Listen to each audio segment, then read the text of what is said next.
আসসালামু আলাইকুম ওয়া রাহমাতুল্লাহি ওয়া বারাকাতুহু। সংগ্রামী সাথী ভাইরা,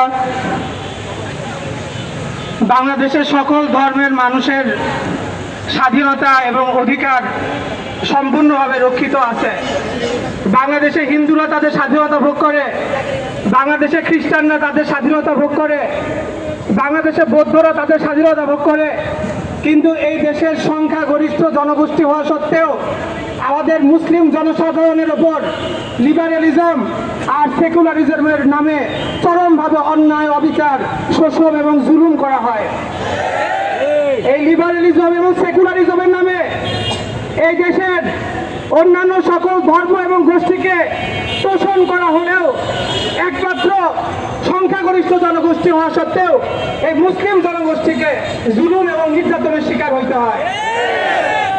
সংগ্রামী সাথী এবং বন্ধুগণ, এই দেশের মুসলিম জনগোষ্ঠীর এমন একটা অবস্থা যে আমাদের এই দেশে স্বাধীনভাবে আমাদের কালেমার উপর বিশ্বাস করার স্বাধীনতাও নাই।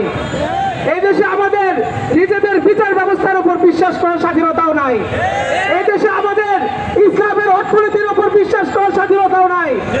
এই দেশে আমরা জুলুম এবং নির্যাতিত হইলে কোরআনের আইনে, কোরআনের নির্দেশনায় আমরা নিজেরা নিজেদের বিচার চাবো, সেই চাওয়ার স্বাধীনতাটুকু আমাদেরকে দেওয়া হয় না।